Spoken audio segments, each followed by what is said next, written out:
Borderline personality disorder is highly misunderstood, so I wrote this to try to give you an idea of what it feels like.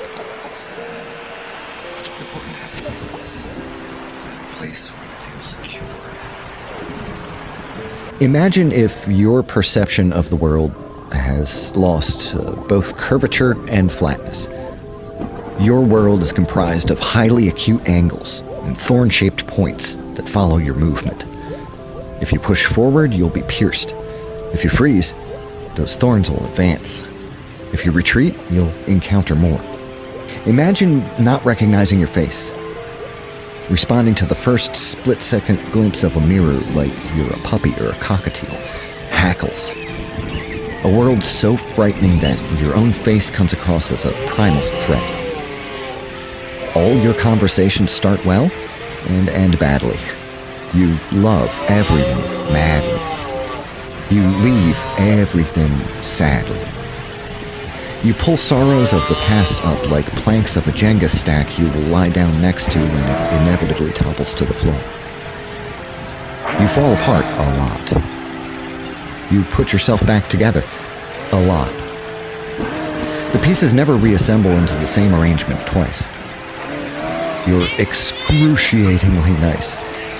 You want to comfort everyone around you because the only way to feel all right about a room is to make certain that everyone else in the room is all right, as intangible and impossible of a task that may be. Maybe you'll cry today. Probably.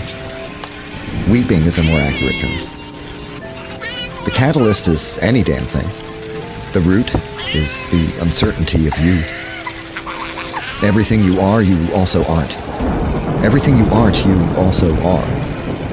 You can't locate a self on which to attach esteem.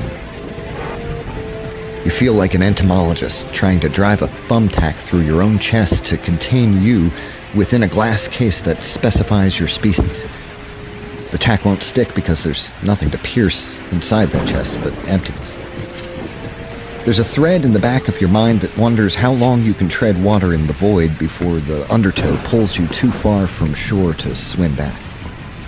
You just keep swimming, because it's all you've ever done. You feel stupid for referencing a Pixar film in what otherwise would have been serious prose. You feel stupid a lot.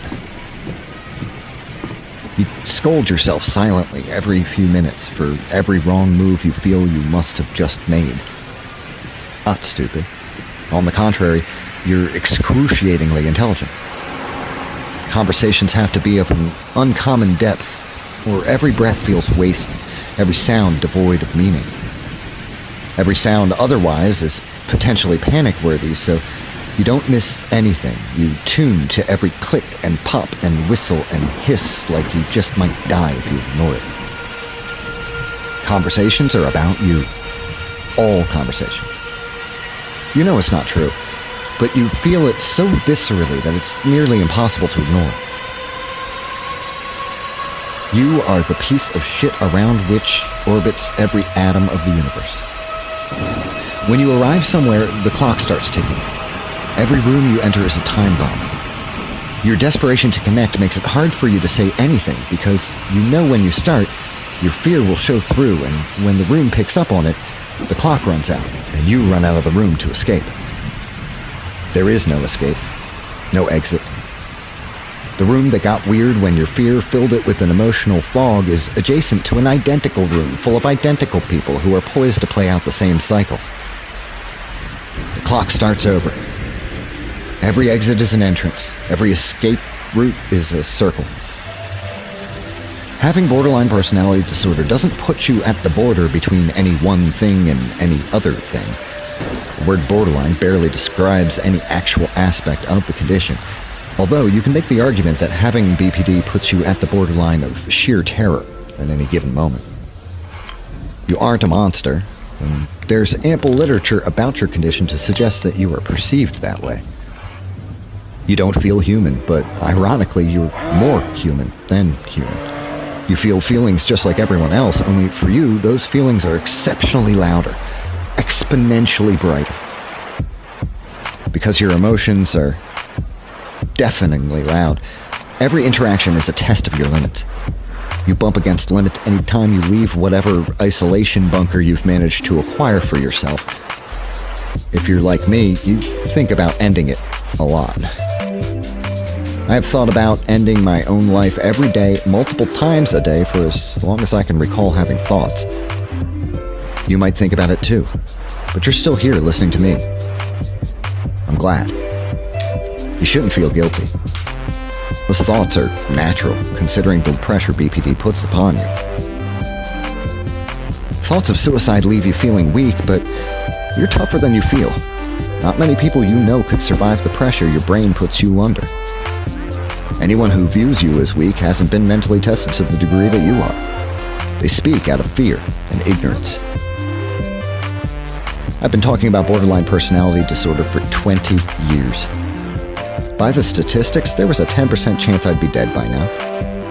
The likelihood that I'd be hospitalized for a time is 50-50, but somehow I've beaten those odds.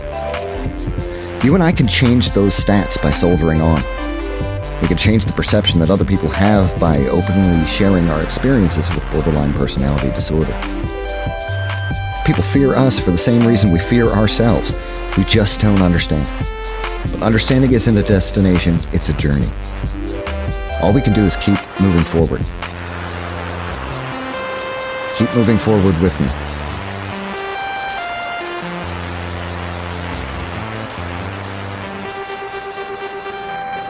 Show you a safe place that I just built the other day because I was feeling threatened. It's important to have a safe place. A place where you feel secure.